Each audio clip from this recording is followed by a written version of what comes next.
kuasa. Dan ketika kami menerima, kami mendapatkan, kami menemukan firman-Mu, maka ada kuasa, ada kehidupan di dalam kami. Yang mati hidup kembali, yang susah terhibur, yang sakit sembuh, yang terikat bebas. Karena firman-Mu itu Engkau sendiri. Berfirmanlah, kami siap mendengarnya. Dan sementara firman Tuhan disampaikan, mujizat Tuhan terjadi. Dalam nama Yesus kami mengucap syukur, dan yang diberkati sama-sama katakan. Silakan saudara duduk. Terima kasih, Tuhan berkati. Shalom, selamat hari Minggu. Saya ingin menyampaikan kabar baik dari surga bahwa Tuhan sangat mengasihi kita. Rencananya masih terus berjalan dalam hidup kita. Dan saya tahu besok mujizat terjadi. Saudara-saudara, mujizat itu bukan cuma saja sesuatu yang spektakuler terjadi. Tapi ketika gue bisa bangun pagi, bisa bersyukur, itu pun adalah mujizat. Bapak Ibu, kita akan mendengarkan firman Tuhan, tapi saya mendahului dengan kalimat nubuatan yang penting ini, berhenti menghukum diri saudara, ya, start to stop condemn yourself, berhenti untuk mempersalahkan diri saudara. Bapak Ibu, salah satu akar dari segala masalah bahkan sakit penyakit adalah rasa tertuduh dan rasa bersalah. Ya, ada beberapa pakar kesehatan berkata bahwa banyak orang yang mengalami mah itu karena khawatir yang berlebihan. Bukan berarti saudara sekarang yang lagi mah, lagi khawatir, tidak. Tetapi orang yang khawatir itu ada kecenderungan untuk bisa mengalami yang namanya GERD atau yang namanya mah. Saya sudah menyampaikan buat saudara, ada orang yang satu hari, ada kampung, ada budaya yang satu hari 5 kali makan, tetapi paling sering orang sakit mah di sana. Karena orang mah itu bukan karena terlambat makan, tapi karena hati yang tidak dijaga. Saudara tahu Alkitab menulis bahwa hati yang gembira adalah obat yang manjur, Amsal 17 ayatnya yang ke-22, semangat yang patah mengeringkan tulang. Bapak Ibu, saya mempelajari bahwa ada orang yang tidak pernah makan lemak tapi hipertensi karena khawatir, saudara-saudara ya. Nah, saya pernah bawa rombongan pendeta pergi ke Jakarta, lalu acara sinode yang kita ikuti itu ada stand atau ada counter di mana kita dikasih kesempatan untuk cek darah gratis. Betapa terkejutnya rombongan dari Papua itu rata-rata asam uratnya 10-12. Wih, kaget sudah sampai dokter bilang, wih masih bisa berjalan. Karena selama ini dia belum pernah cek, dia belum pernah tahu. Begitu dia tahu sudah asam uratnya 12, pikirannya mulai terganggu. Lihat orang iris kangkung saja, langsung kram di bawah, belum makan saudara-saudara. Karena dia udah terganggu saudara-saudara, dia sudah terganggu, dia mulai, oh jangan-jangan ini naik lagi. Sebelumnya tidak, saya tidak menganjurkan saudara untuk tidak cek. Silakan saudara, saya juga secara reguler cek saudara-saudara ya.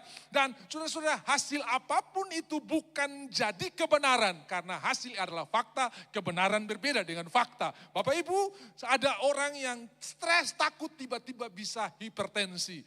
Ada orang yang takut bisa pembuluh darah pecah. Padahal normalnya itu kalau kita makan lemak banyak saudara-saudara ya. Tetapi ketika pikiran terganggu, ketika kita stres, ketika khawatir berlebihan, maka itu bisa mengganggu metabolisme tubuh kita. Makanya Tuhan kasih satu pasal khusus dalam Matius pasal 6, jangan kamu khawatir. Nah, orang khawatir yang pertama digambarkan, hai kamu yang kurang percaya. Jadi kalau orang kurang percaya itu pasti khawatir. Lalu yang kedua, imannya itu digambarkan seperti orang yang tidak mengenal Tuhan. Bukankah semuanya itu dicari oleh bangsa-bangsa yang tidak mengenal Allah? Tapi hari ini kita akan belajar untuk menikmati kemenangan atas kekhawatiran, menikmati kemenangan atas ketakutan lewat hal-hal yang akan kita pelajari nanti. Saudara-saudara yang dikasihi oleh Tuhan, menghakimi diri sendiri itu adalah salah satu hal yang paling menyiksa dalam hidup kita. Dan ingin saya sampaikan buat saudara bahwa semua penghakiman atas saudara sudah ditanggung oleh Tuhan Yesus di kayu salib. Harusnya hukuman itu jatuh buat kita, tapi hukuman itu telah ditimpakan buat Kristus. Itu sebabnya Paulus berkata kepada jemaat di Roma, dalam Roma pasalnya yang ke-8 ayatnya yang pertama, there is no condemnation, tidak ada penghukuman bagi orang yang ada dalam Kristus Yesus. Karena hukuman yang harus jatuh kepada kita sudah diambil oleh Tuhan. Ya, demikianlah sekarang tidak ada penghukuman bagi mereka yang ada dalam Kristus Yesus. Setiap kali Tuhan melihat saudara, dia melihat saudara orang benar. Amin. Boleh saudara aminkan, saya berdiri di hadapan orang benar. Lalu saudara berkata, kamu juga. Amin, ya gitu ya. Karena saya ini kasih-kasih jarang terima, saudara-saudara ya. Haleluya. Hari ini kita saling memberi, saling menerima. Saya berdiri di hadapan orang benar. Jadi kita benar bukan karena ketaatan kita, tapi karena ketaatan Kristus. Waktu domba yang akan dibawa ada 5 korban di dalam kitab Imamat. Yang pertama korban bakaran, yang kedua korban sajian, korban penghapus dosa, korban penebus salah, saudara-saudara. Lalu Bapak Ibu, begitu domba itu dibawa, maka imam akan memeriksa domba yang akan disembeli. Bapak Ibu, bukan orang berdosanya yang diperiksa, tetapi dombanya yang diperiksa. Makanya Yesus bersoal jawab sebelum dia dieksekusi di Yerusalem. Ada 3 bagian besar pelayanan Tuhan Yesus. Yang pertama Galilee Ministry atau pelayanan Galilea. Kemudian ada pelayanan perjalanan on the route atau on the way pergi ke Yerusalem. Banyak terjadi, ada Bartimeus yang disembuhkan, di Yeriho ada Bartimeus, kemudian ada anak Yairus, itu langsung perjalanan. Lalu selama di Yerusalem, saudara-saudara, dan di Yerusalem itu yang ada bersoal jawab sampai pada klimaksnya. Herodes berkata, aku tidak menemukan salahnya. Pilatus juga, saya tidak menemukan salahnya. Bapak Ibu, dia benar-benar anak domba yang tidak bercacat, tidak bercela. Kita layak menerima yang terbaik karena anak domba Allah tidak bercacat, tidak bercela. Jadi di karantina selama 4 hari untuk make sure tidak buta, tidak korengan, tidak pincang. Lalu sesudah hari di mana domba itu akan dipersembahkan, ya, dia diperiksa. Bukan orang berdosa yang diperiksa. Saudara-saudara, hari ini Tuhan melihat saudara orang benar. Saudara tidak diperiksa, tapi anak domba yang diperiksa. Dan makin bagus dombanya, makin besar berkat yang kita terima. Amin. Makanya saya ketika baca, setelah Abraham dibenarkan oleh Tuhan, ada peristiwa terjadi di mana Abimelek mengambil Sarah sebagai istrinya karena Abraham mengaku ini saudara. Lalu malam-malam Tuhan datang kepada Abimelek, jangan kau apa-apakan itu istri orang, kasih kembali. Abimelek bilang, Tuhan saya ini ambil dengan hati yang tulus karena dia ngaku ini saudaranya. Ya, justru karena kamu melakukan dengan hati yang tulus, makanya saya menyegah engkau dari berbuat dosa. Saudara-saudara, ini Tuhan salah alamat.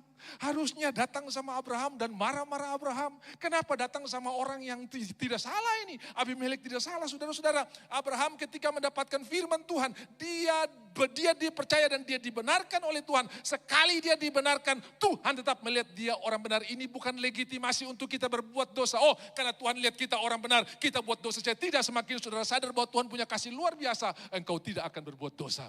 Sudah tahu Roma pasal 3 berkata, maksud dari kemurahan Allah ini untuk menuntun kamu kepada pertobatan. Makin kita sadar Tuhan itu baik, makin kita hidup bagi kemuliaannya. Jadi saudara-saudara, ini bukan legitimasi untuk berbuat dosa, tidak saudara-saudara ya. Nah, begitu Tuhan datang kepas kembali, saya bilang Tuhan salah alamat. Lalu Tuhan berkata begini, dia seorang nabi, biar dia berdoa buat engkau. Bapak Abraham, si Abraham ini berdoa buat Abimelek. Dan Tuhan memberkati Abimelek, kemudian Tuhan membuat semua istrinya punya anak, saudara-saudara ya. Jadi Bapak Ibu yang dikasih oleh kita lihat bahwa ini adalah berkat Tuhan yang luar biasa. Di dalam Galati pasal yang ketiga dikatakan siapa yang dibaptis dalam Kristus, ia mengenakan Kristus ya. Ayat 27, 28, 29 coba ditampilkan. Galati pasalnya yang ketiga, kita coba lihat firman Tuhan ini. Bapak Ibu yang dikasihi oleh Tuhan, ini berkat yang luar biasa. Nah, karena kamu semua yang dibaptis dalam Kristus telah mengenakan Kristus. Semua bilang mengenakan Kristus.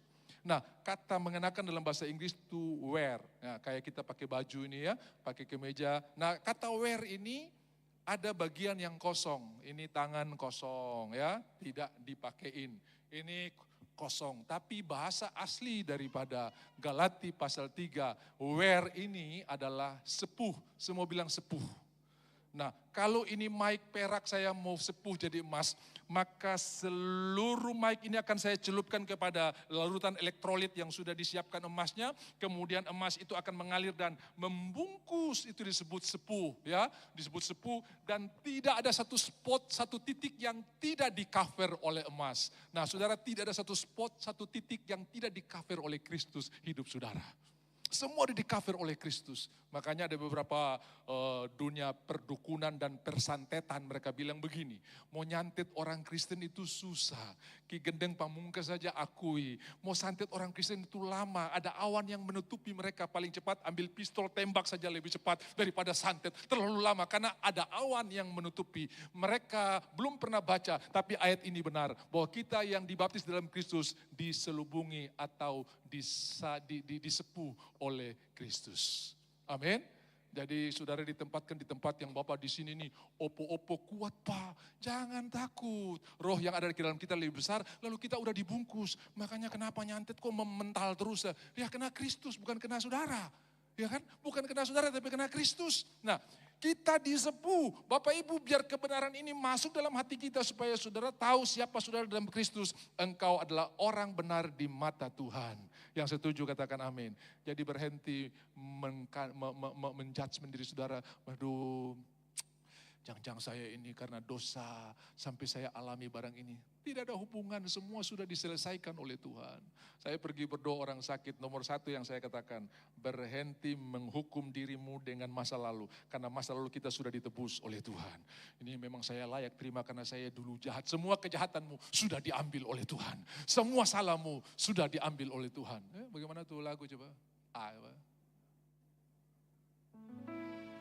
Masa laluku telah dibasuh darahmu, semua salahku telah ditebus olehmu. Mengenalmu itu lebih lima minor. Itu kebanggaanku, ku berlari menuju harapan di depanku. Ku lupakan semua yang di belakangku. Ku mengarah kepada apa yang di depanku. Ku menuju kemenangan yang darimu. Salah satu senjata iblis adalah mengingatkan kita tentang masa lalu kita. Tapi kita punya senjata yang lebih hebat. Masa depan kita luar biasa. Amin. Jadi kalau dia ingatkan masa lalu saudara, saudara balik ingatkan masa depannya dia. Kau di neraka, saya di surga. Jadi kita balik kebenaran saudara-saudara ya. Karena orang yang ada dalam Tuhan diberikan kuasa hidup dan berkuasa. Engkau akan hidup dan berkuasa. Nah, ini yang akan kita lihat dari seorang hamba Tuhan yang bernama Elia. Semua bilang Elia. Saudara, di dalam kitab Wahyu pasal 11 ada dua saksi yang akan turun untuk khusus bersaksi buat bangsa Israel. Sudah gereja disingkirkan. Jadi kita ini nanti ada masa gereja selesai, masa anugerah selesai, ada masa Tuhan berurusan dengan bangsa ini. Karena sampai hari ini banyak yang belum percaya Mesias. Saudara bisa lihat gambaran tentang Kristus yang diceritakan oleh Kristus kepada dua orang yang turun dari Yerusalem ke Emmaus. Saya percaya itu khotbah yang paling luar biasa. Dan salah satu khotbah yang pasti diceritakan oleh Tuhan adalah bagaimana Tuhan memberkati Yusuf yang adalah gambaran daripada Kristus. Dia adalah anak yang sangat dikasihi dan dia menanggung semua dosa bangsanya, dosa keluarganya saudara-saudara ya, kelaparan yang ditimpakan. Lalu saudara-saudara pada kunjungan yang kedua Yusuf memperkenalkan diri bahwa saya adalah Yusuf saudaramu. Pada kedatangan Tuhan yang kedua kali nanti dia akan berkata akulah Mesias yang sudah kamu bunuh. Ini bekas luka di tanganku, ini bekas lubang di lambungku. Dia akan memperkenalkan diri pada kedatangannya yang kedua nanti. Semua gambaran sudah diberikan buat kita semua. Dan Bapak Ibu ada dua saksi yang akan turun untuk bangsa ini. Tidak disebutkan namanya tapi disebutkan ciri-cirinya dengan jelas. Mereka akan berdoa sehingga langit tidak turun hujan. Siapa yang pernah berdoa langit tidak turun hujan? Elia. Mereka akan membuat atau mengubah air menjadi darah. Siapa yang berdoa dan membuat air di Mesir menjadi darah? Musa.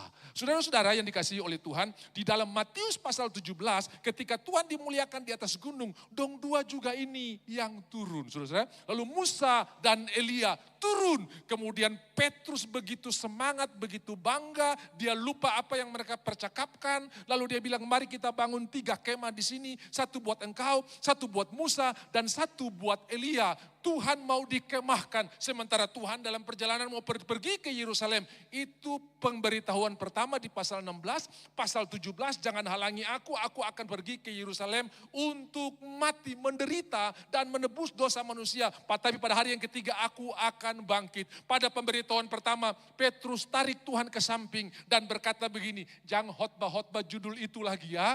Karena kami tidak punya konsep Mesias harus mati. Bagaimana kami bisa bebas dari Romawi kalau engkau mati? Saudara-saudara yang dikasihi oleh Tuhan, habis Petrus berkata engkaulah Mesias, anak Allah yang hidup. Ya, berbahagialah engkau Simon bin Yunus, karena yang kau katakan itu bukan dari dirimu. Saudara-saudara, baru dibilang berbahagia apa yang kau katakan dari Tuhan. Kemudian dia berkata, enyahlah iblis daripadamu. Semua orang yang bertolak belakang dengan rencana Tuhan pasti adalah rencana iblis. Jadi Tuhan mengusir iblis daripada Petrus. Enyahlah iblis daripadamu. Bapak Ibu yang dikasihi oleh Tuhan. Dan pasal 17 Tuhan berbicara juga yang kedua kali. Aku akan pergi ke Yerusalem. Saudara-saudara, Petrus ini tidak punya konsep dan teman-teman yang lain bahwa Mesias harus mati. Makanya waktu Tuhan dimuliakan dia mau bikin kemah. Supaya Tuhan gak kemana-mana saudara ya. Tapi Tuhan harus turun dan itu perjalanan menuju ke Yerusalem tetap akan dilakoni atau dikerjakan. Bapak Ibu yang dikasihi oleh Tuhan. Musa dan Elia nampak pada peristiwa transfigurasi atau Tuhan dimuliakan di atas gunung. Nah, ada beberapa persamaan yang dimiliki oleh mereka berdua. Yang pertama, mereka itu tidak punya kuburan. Ya, Bapak Ibu, Elia minta mati, tapi akhirnya dia diangkat hidup-hidup. Dan Alkitab tulis Musa itu dikubur oleh Tuhan sendiri. Tapi kalau saudara baca dalam kitab Yudas, maka Musa itu mayatnya diperebutkan oleh iblis dan malaikat-malaikat. Dan hari ini kita tidak tahu di mana kubur Musa. Bahkan kalau saudara pergi ke Jordania di puncak Nebo, di Gunung Nebo, di sana ada sebuah batu bulat yang cuma tuliskan peringatan, ya, memorial, bukan kubur. Saya percaya apa yang disebutkan oleh pendeta Stephen Tong ketika pulang dari Jordania. Dia bilang kalau sampai Musa pengkubur itu ada, orang-orang sudah tidak menyembah Tuhan dong, menyembah Musa pengkubur saudara-saudara ya. Karena pasti ini orang hebat, bahkan dalam perdebatan dengan Tuhan Yesus, memangnya engkau lebih besar daripada Musa? Ya, saudara-saudara, mereka bangga sekali dengan Musa ini. Dan memang Tuhan tahu orang-orang punya hati pasti kecenderungan untuk mengidol atau mengidolakan seseorang. Kubur Musa tidak ada dan memang Musa diangkat. Dua-dua ini diangkat. Lalu yang ketiga, perjumpaan dengan Tuhan yang mengubah arah hidup mereka terjadi di gunung yang sama, yaitu Gunung Horeb. Keluaran pasal 3, Musa bertemu dengan Tuhan di belukar yang menyala, walaupun menyala tapi belukar itu tidak hangus, dan di situ mengubah arah hidupnya. Panggilannya 40 tahun ke depan sangat ditentukan oleh apa yang terjadi di Gunung Horeb. Dan Elia dalam keputusasaannya, dia juga pergi ke Gunung Horeb, dan di sana terjadi pemulihan yang luar biasa. Nah, saya akan bawa saudara, kadang-kadang kita suka bikin jalan sendiri, tapi Tuhan tidak kehabisan jalan untuk membawa kita kepada rencananya. Masih ingat kan Mazmur pasal 3, 1-3, ia membimbing, ia membaringkan, ia menuntun, ia menyegarkan. Iya, tapi pasal 4 aku, bukan ia lagi. Jadi kadang-kadang kita nih buat keputusan-keputusan yang kadang-kadang tidak sesuai dengan rencana Tuhan. Tuhan tidak pernah menyerah, saudara-saudara ya. Dia tetap mengejar kita dengan kasih-Nya untuk bawa kita kembali kepada rencananya. Jadi Bapak Ibu, ada dua padang gurun yang diatur, dibawa oleh Tuhan, dan ada padang gurun yang diciptakan sendiri. Petrus berkata, kalau kamu menderita karena ketaatan kepada firman Tuhan, bersukacitalah. Semua bilang bersukacita. Karena roh kemuliaan ada pada kamu. Saya sudah hidup benar tapi dibenci orang, bersukacitalah. Tapi kalau kamu menderita karena berbuat dosa, obatnya bertobat. Jangan bilang begini, puji Tuhan Pak. Kenapa kemarin saya digebukin, ini proses Tuhan buat saya. Ada apa? Saya curi orang punya ayam. Itu nggak bisa saudara. Itu nggak bisa bilang bahwa saudara ada di dalam rencana Tuhan. Saudara punya rencana sendiri tapi Tuhan tetap ikut bertanggung jawab untuk membawa saudara kepada kebenaran ya. Kadang-kadang kita ambil jalan sendiri. Bapak Ibu, kadang-kadang kita berikan atensi atau kita berikan pengumuman buat anak-anak kita. Jangan bermain di situ karena banyak pecahan beling, banyak pecahan-pecahan botol di sana. Dan kalau kau bermain di situ, kakimu bisa luka. Nah, ada saatnya dia lupa atau sengaja melawan dan dia bermain di daerah terlarang itu kakinya luka. Sebagai orang tua kita juga akan bertanggung jawab untuk mengobati kakinya walaupun dia tanggung akibatnya. Tapi sebagai ayah kita juga akan mengurus dia. Karena itu Tuhan juga akan mengurus kita karena dia Bapa yang baik. Mazmur 103 ayatnya yang ke-7. Seperti Bapa sayang kepada anaknya, demikianlah Tuhan sayang kepada saya dan saudara. Ucapkan sesudah saya, terima kasih Tuhan, karena Engkau sangat mengasihi saya. F. Puji Tuhan. Main musik juga ikut firman Tuhan, jadi dong serius lihat firman Tuhan. Puji Tuhan, haleluya. Terima kasih. Seperti Bapa sayang anaknya, demikianlah Engkau mengasihiku. Kau jadikan biji matamu, kau berikan semua yang ada pada. Seperti Bapa, seperti Bapa sayang anaknya, demikianlah kau menuntun langkahku. Hari depan indah kau beri, rancanganmu yang terbaik bagiku. Mazmur 103 ayatnya yang ke-13. Seperti Bapa sayang kepada anak-anaknya, demikian Tuhan sayang kepada orang-orang yang takut akan Dia. Siapakah orang takut akan Dia? Saya dan saudara. Yang setuju katakan amin. Dan Tuhan sayang. Ada beberapa ya, sejak penciptaan di Taman Eden Tuhan tidak lagi mencipta apa-apa. Sudah tahu semua yang ada di bumi ini semua berasal dari tanah, betul tidak? Ya toh? Lalu tanah mengeluarkan tumbuh-tumbuhan. Lalu air mengeluarkan kehidupan, ada ikan-ikan yang berkeriapan, semua dari tanah. Gedung-gedung semua ini dari tanah. Mobil saudara juga semua dari tanah. Ya kan? Biji besi diambil, diolah jadi baja, semua dari tanah, saudara-saudara ya. Ada orang bikin candaan. Kalau orang yang, betul nggak orang semua manusia dibuat dari tanah? Iya betul, tapi kenapa banyak sifat-sifat yang berbeda? Oh ya karena dari tanah yang berbeda. Kalau suka berantem, oh itu dari tanah sengketa, saudara-saudara. Kalau yang labil, gampang berubah, itu dari tanah urukan. Kalau yang suka shopping, oh itu dari Tanah Abang katanya. Karena Tanah Abang itu ada pusat perbelanjaan di sana. Nah, Bapak Ibu, Tuhan tidak lagi mencipta, tetapi dalam perjanjian baru ada hal yang baru yang Tuhan berikan buat saya dan saudara. Siapa yang ada di dalam Kristus, ia adalah ciptaan yang baru. Jadi Tuhan mencipta manusia baru.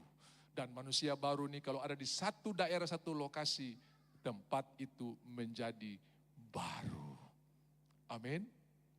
Ada satu ketika seorang pendeta yang punya anak yang masih kecil, yang selalu mengajak dia untuk bersama-sama bermain, padahal dia punya waktu untuk mempersiapkan khotbah sedikit sekali, lalu dia kasih puzzle, ini bikin ini, 5 menit selesai. Dia kasih mewarnai, 5 menit selesai. Akhirnya dia bingung bagaimana supaya anak ini bisa lama. Saudara, ada sebuah koran yang besar, dan itu gambar peta Indonesia. Dia gunting kecil-kecil. Ayo, kamu bikin ini, peta ini jadi satu. Pasti berjam-jam ini saudara-saudara ya. Karena pulau-pulaunya banyak. Saudara tahu, 5 menit dia balik. Bapaknya sekarang yang bingung. Loh kenapa kok bisa begitu cepat? Papa, di balik peta ini ada gambar orang. Jadi saya tinggal susun orang saja. Langsung peta ini terbentuk saudara-saudara ya. Ketika manusia baru ini ada, maka gambar Tuhan pun ada di tempat itu saudara-saudara ya. Saya berdoa supaya kita juga adalah ciptaan baru yang membuat lingkungan kita menjadi baru. Ada juga baru yang lain. Aku memberikan kepadamu perintah baru. Ya, kamu tahu apa yang ditulis dalam firman Tuhan di perjanjian lama. Bahwa kasihilah sesamamu manusia seperti dirimu sendiri. Tapi Tuhan berkata, aku berikan kepadamu perintah baru. Yaitu kasihilah sesama manusia seperti aku mengasihi kamu. Bagaimana Tuhan mengasihi kita? Dia lebih sayang kita daripada sayang dirinya. Dia rela mati di kayu salib karena dia lebih sayang saya dan saudara daripada sayang dirinya. Jadi itulah cara baru untuk kita mengerti. Lalu 1 Korintus pasal 11 yang selalu kita ucapkan pada waktu perjamuan kudus. Inilah perjanjian baru. Nah, perjanjian lama kita dituntut, perjanjian baru kita disediakan. Perjanjian lama kita harus, perjanjian baru aku akan, dan aku akan. Jadi saudara, ada beberapa hal yang baru yang Tuhan kerjakan, yang semuanya sifatnya rohani. Manusia baru, perjanjian yang baru, dan hukum yang baru, perintah yang baru. Saudara-saudara, kita lihat bahwa ada seorang yang begitu frustrasi, begitu kecewa, padahal dia baru melakukan perkara yang luar biasa, namanya Elia. Saya sudah sampaikan tadi bahwa nanti saudara pulang baru baca saja ke Wahyu pasal 11, bahwa 2 orang ini akan dipakai Tuhan untuk membalikan hati orang-orang Yahudi atau orang-orang Israel yang sampai hari ini masih menunggu Mesias yang akan datang.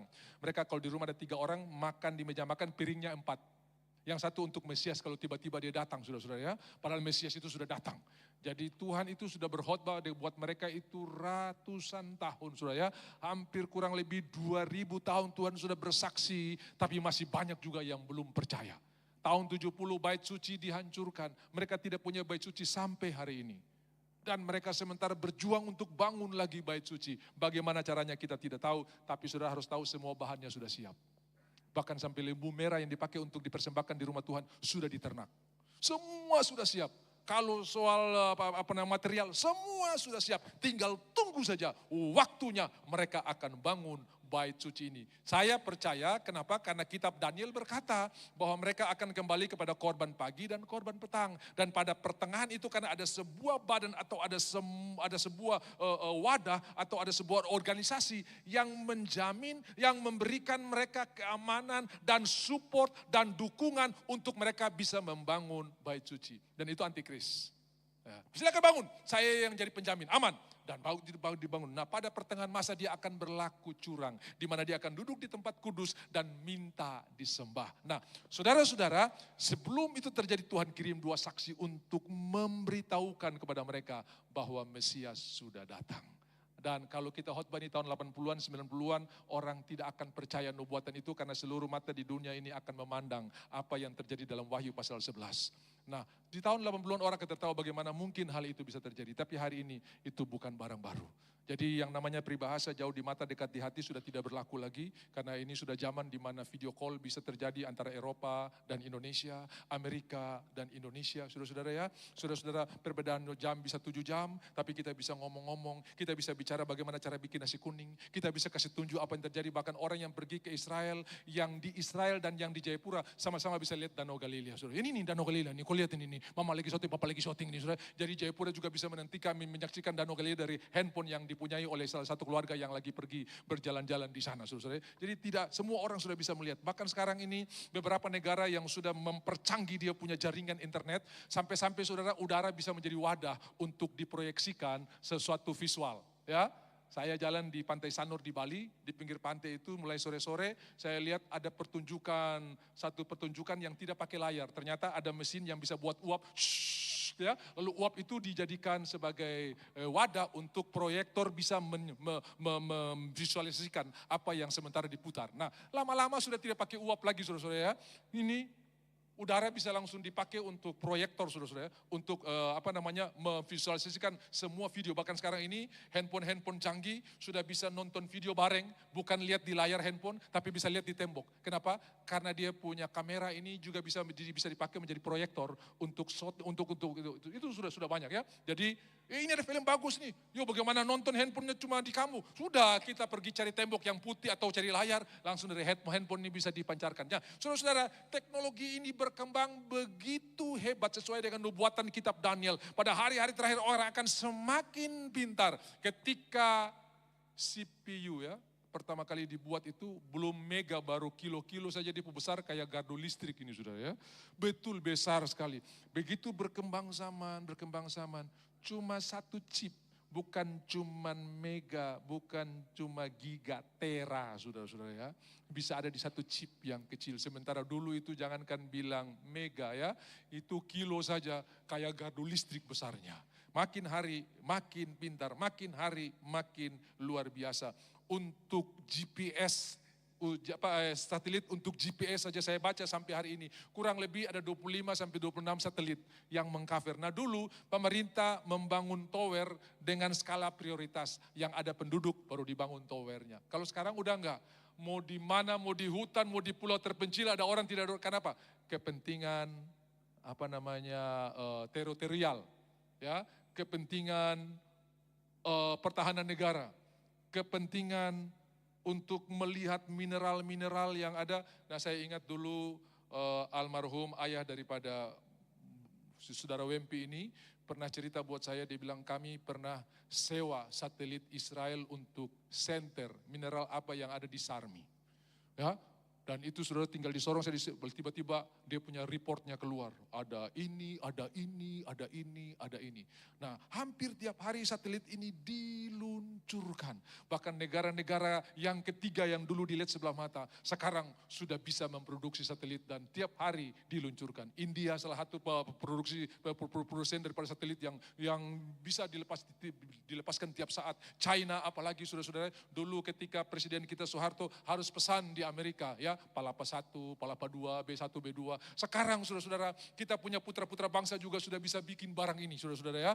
Tinggal beli depo alat peluncur saja ya, mesin roket untuk meluncurkannya. Dan saudara-saudara di atas bumi ini sudah di cover dengan begitu banyak jaringan. Sampai-sampai nubuatan di dalam Wahyu pasal 11 ini. Jauh sebelum itu terjadi, Yohanes sudah melihat bahwa seluruh dunia akan menyaksikannya. Jadi betul-betul firman Tuhan itu ya dan amin. Haleluya. Saudara-saudara belum terjadi sudah dikasih tahu. Baca koran hari ini, besok sudah tidak semangat lagi. Baca koran tanggal 24, tanggal 25 tidak semangat lagi, cuma jadi alat bungkus. Tapi baca Alkitab, barangnya sama. Tapi setiap kali baca selalu baru. Karena firman Tuhan itu hidup. Amin. Jadi selalu baru. Saya baru merenungkan juga di dalam Lukas pasal 16. Kenapa kok Lazarus bisa masuk surga ya? Bukan karena dia miskin, tapi karena dia percaya kepada Tuhan. Ya, saudara-saudara, dan sampai di surga saya menyaksikan satu keadaan yang luar biasa. Ternyata Lazarus ini bukan cuma orang yang mencari remah-remah yang jatuh dari meja tuannya, tapi dia juga adalah penutur Injil. Kenapa? Karena diminta oleh orang kaya ini tolong kirim dia.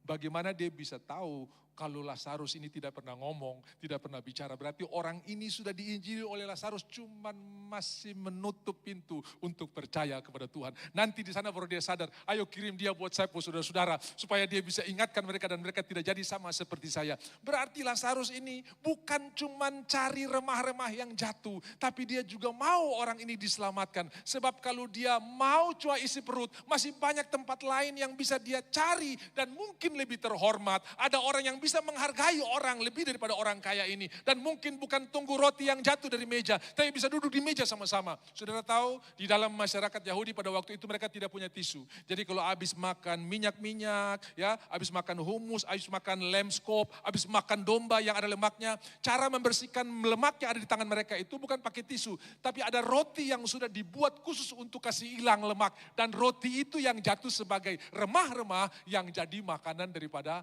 Lazarus. Saudara, betapa hinanya. Tetapi dia ada di sana untuk orang ini bisa selamat, tapi dia terlambat bertobat. Jadi Lazarus ini bukan cuma cari makan, tapi dia jadi penutur Injil. Bapak Ibu, di kantor kita bukan cuma cari hidup, tapi kita juga memberikan hidup buat orang yang lain. Cerita tentang Tuhan lewat hidup saudara, bagikan kebenaran lewat sikap saudara. Kalau ada orang yang benci, kita tidak akan balas dengan kebencian. Kalau ada yang orang marah, kita akan memberkati. Saudara sudah menjadi orang yang menyampaikan kabar baik buat orang-orang itu dengan cara yang Tuhan bisa berikan buat saudara. Karena tidak semua orang bisa bicara ya. Tidak semua orang bisa bicara. Ada orang yang, begitu sudah saya pertama kali masuk dalam keterlibatan dalam organisasi gereja, masuk dalam pengurus pemuda. Saya orang yang paling minder. Kalau ada ibadah pemuda belum amin saya sulari. Kenapa? Nanti dong tunjuk doa makan, saya terbisa berdoa, saudara pasti hancur, ya pasti hancur, tidak bisa berbicara. Dan saya tahu di mana kekurangan kita, di sana kasih karunia Tuhan melimpah, ya kasih karunia Tuhan. Saya punya kelemahan di bicara hancur, kalau bicara wow paling kacau, sudah paling kacau, dan saya pasti menghindar dari semua yang ada kaitan dengan bicara di depan publik. Jadi ini publiknya cuma 10-20 orang, ya tidak banyak, tapi gugupnya, takutnya, keringat dingin. Saudara, hari ini harus pakai timekeeper, saudara ya. Kasih tahu bahwa waktu sudah selesai, saya masih mau bicara, saudara. Dan saya juga bingung bagaimana itu terjadi. Bagi Tuhan tidak ada yang mustahil. Setuju, katakan amin. Jadi iring Tuhan saja, maka hal-hal yang tidak masuk akal itu bisa datang seiring dengan engkau bertumbuh di dalam Tuhan. Satu ketika saya membersihkan janggut saya di depan cermin dan ada David yang masih kecil, lalu ada bekas-bekas cukuran juga dia ambil, kemudian dia begini-begini. Papa, kapan saya juga punya jenggot kayak papa ya? Gitu. Lalu saya bilang begini, makan yang teratur, istirahat yang teratur, seiring engkau bertumbuh dewasa, barang itu pasti datang, saudara-saudara ya. Sekarang dia tiap hari cukuran karena dia sudah datang terus-terus, saudara-saudara. Bapak Ibu yang dikasihi oleh Tuhan, ketika kita makan firman Tuhan, istirahat, merenungkan, bersyukur dalam segala hal, tanpa kita sadar, tanda-tanda kedewasaan itu mulai muncul. Makanya hari ini saya mau kasih tahu keadaanmu jauh lebih baik daripada 5 tahun lalu. Amin. Saudara, akui tidak akui, saya lihat saudara, sabarnya jauh lebih hebat. Tahun lalu masih berkelahi di parkiran, sekarang ini haleluya, puji Tuhan. Ya, artinya saudara jauh lebih baik daripada tahun kemarin kan?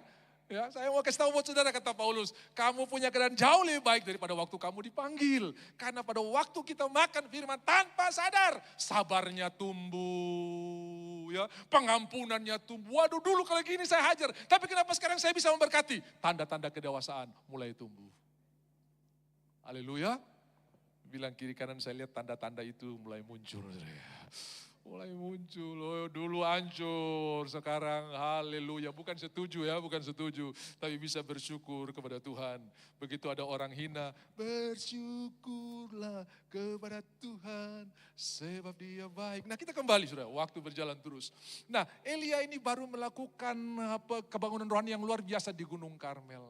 Lalu hasil kebangunan rohani itu dibawa pulang oleh Ahab yang adalah suami atau raja Israel, suami daripada Isabel. Kemudian dia cerita pasal 19 ayat 1 dan 2. Lalu Ahab menceritakan semua yang dilakukan oleh Elia, termasuk kepada nabi-nabi Baal dan nabi-nabi hutan. Harusnya waktu Isabel dengar itu, ternyata Tuhannya orang Israel itu Tuhan yang benar. Alih-alih bertobat, malah dia ancam nyawa daripada Elia. Saudara-saudara, ada banyak orang lebih melihat persoalan yang berbeda dari apa yang Tuhan lihat. Harusnya, puji Tuhan, dia Tuhan yang luar biasa. Sapu nabi-nabi sudah berdoa sampai tikam-tikam tubuh tidak ada api yang turun. Dan ketika Elia berdoa, terpakai lama, terpakai tikam tubuh, tiba-tiba api Tuhan turun. Wah, ternyata dia Allah yang benar. Alih-alih percaya kepada Tuhan yang benar, malah dia mau mengancam nyawa daripada Elia. Ketakutan, ada ancaman, takut saudara-saudara. Saya aneh ya, berhadapan dengan 450 nabi-nabi dan 400 nabi hutan, 850. Elia begitu berani ini berhadapan dengan satu perempuan, saudara-saudara ya. Dia bisa lari ini the power of woman, saudara-saudara ya.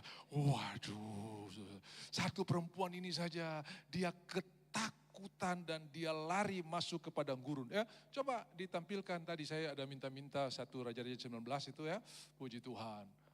Oke, satu Raja 19 ini Elia dia ketakutan, kemudian dia lari masuk ke padang gurun. Saudara, ini yang saya bilang padang gurun yang diciptakan sendiri. Lukas pasal 4, Yesus dibawa oleh Roh Kudus ke padang gurun. Elia masuk ke padang gurun sendiri. Saudara-saudara, apa yang terjadi? Kemudian dia pergi sampai ke Beersheba. Beersheba ini sudah daerah Yehuda, artinya sudah negara orang. Ya, kan Elia di Israel, Israel ini di utara. Ya, ibu kotanya di Samaria, rajanya Ahab. Kalau Yehuda itu di selatan, namanya kerajaan Yehuda, ibu kotanya di Yerusalem. Dan pada waktu itu rajanya adalah Ahab di utara. Kemudian di selatan di Yehuda itu rajanya Yosafat. Ya, lanjut. Ini sudah sampai di Beersheba ya, sudah sampai di Beersheba. Ayat 2, ayat 3, lalu sampailah ia ke Beersheba terus. Nah ini dia. Maka takutlah ia lalu bangkit dan pergi menyelamatkan nyawanya dan setelah sampai ke wilayah Beersheba yang termasuk wilayah Yehuda. Jadi sudah bicara wilayah negara orang. Gitu. Dia pikir pasti aman lah.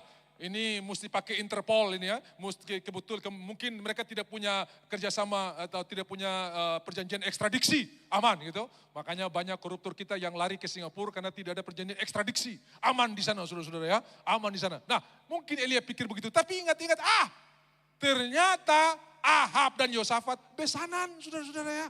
Teman, bahkan kadang-kadang ketika Ahab mau perang dia telepon, datang ke tong sama-sama perang, oke. Dan ada satu pertempuran yang hebat, Ahab bilang begini, bagaimana kalau ketong dua maju, oke, rakyatku, rakyatmu, rakyatmu, rakyatku, kita maju sama-sama. Lalu tentara Aram bilang begini, hari ini kita main perang seperti catur, tembak rajanya saja, tangkap rajanya, kalau raja ketangkap semua selesai. Nah saudara, Ahab menyamar pakai baju biasa, sementara Yosafat pakai baju kebesaran. Waktu mereka tangkap, ini Raja Israel begitu diselidiki, bukan, Raja Yehuda dilepaskan.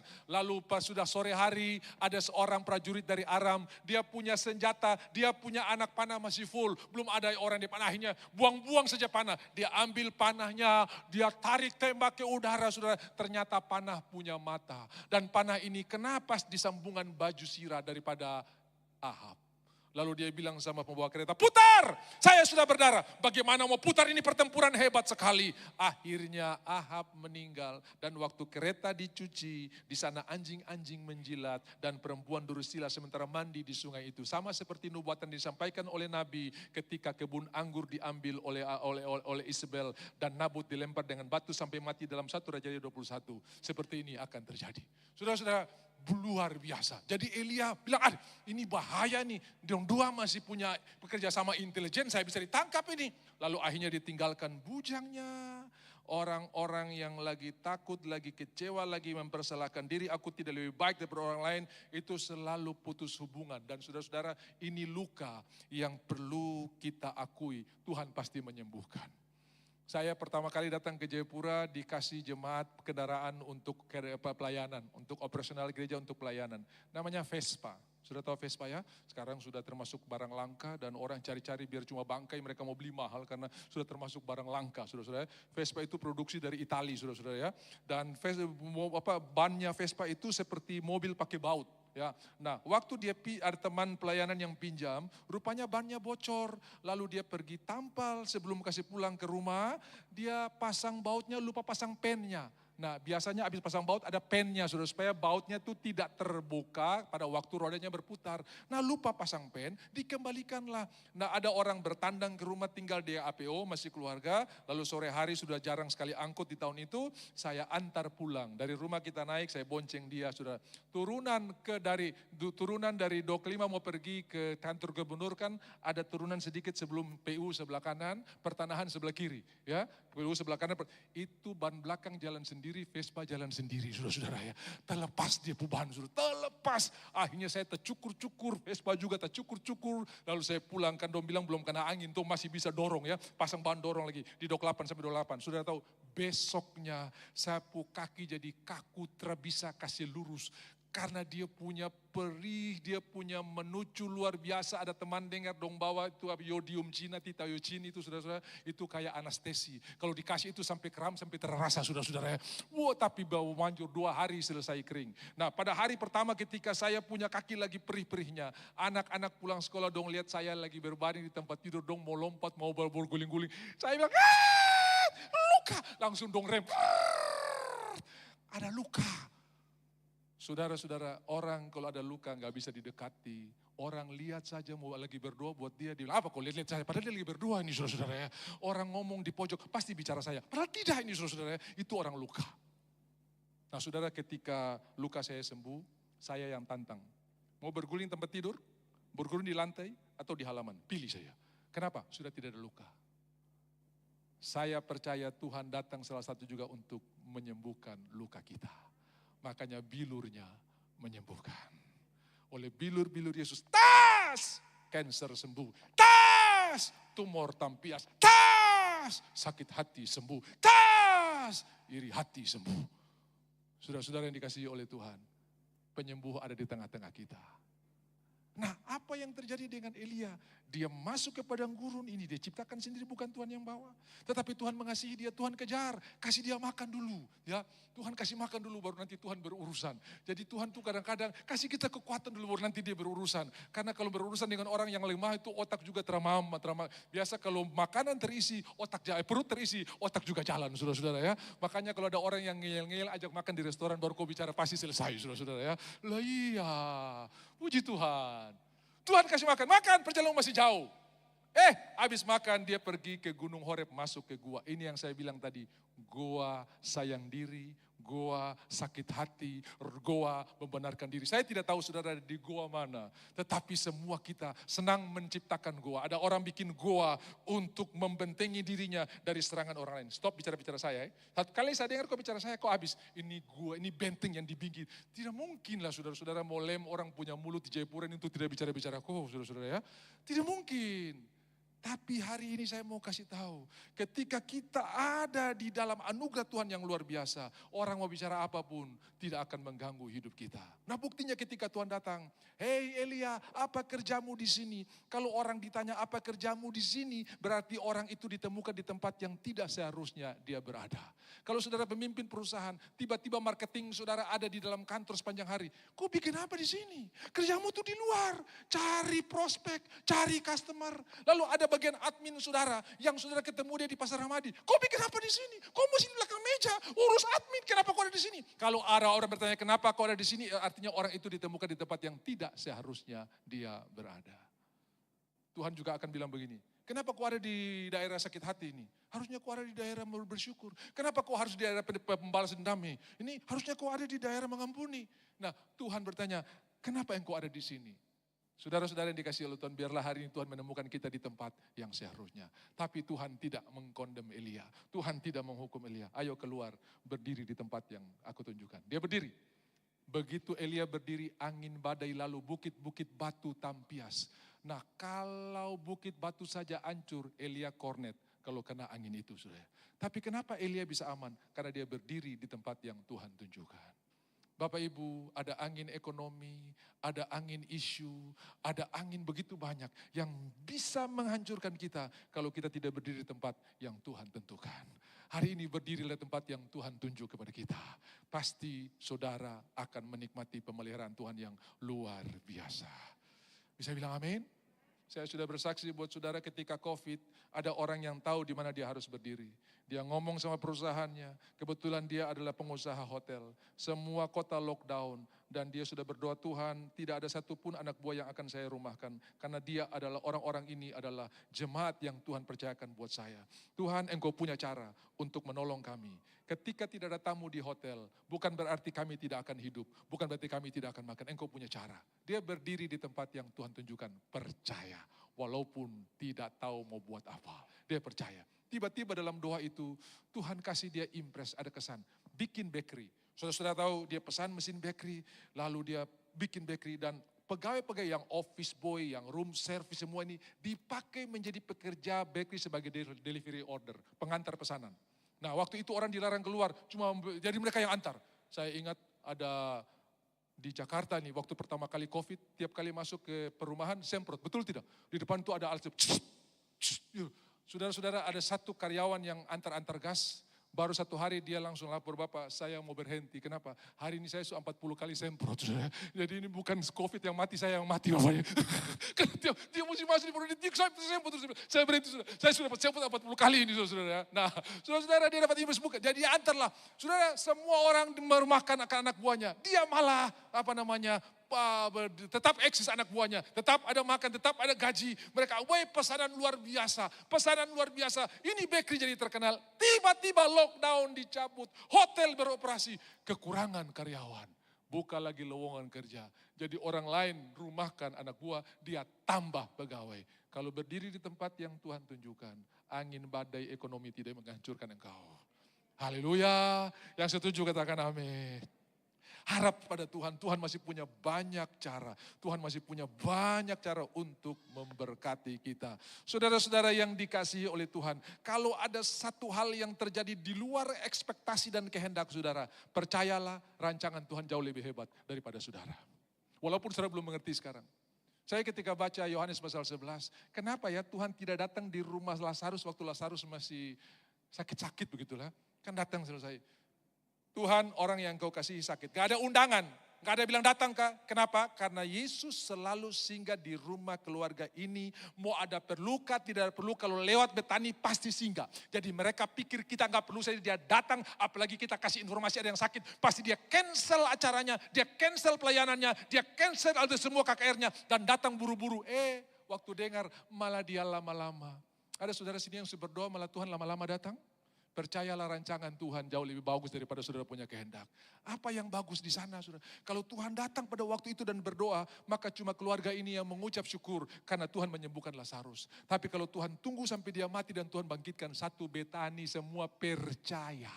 Bahkan sampai Lazarus mau dikejar-kejar untuk dibunuh. Kenapa? Karena apa yang Tuhan kerjakan bukan cuma untuk keluarga ini, tapi seluruh kota mereka melihat perbuatan Tuhan yang luar biasa. Jadi kalau sampai ini belum dijawab, bilang begini, terima kasih Tuhan karena levelnya mau dinaikkan. Dari RT jadi kelurahan. Ya, dari kelurahan jadi distrik.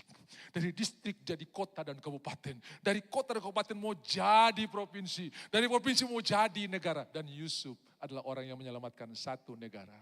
Bukan RT RW saja, satu bangsa.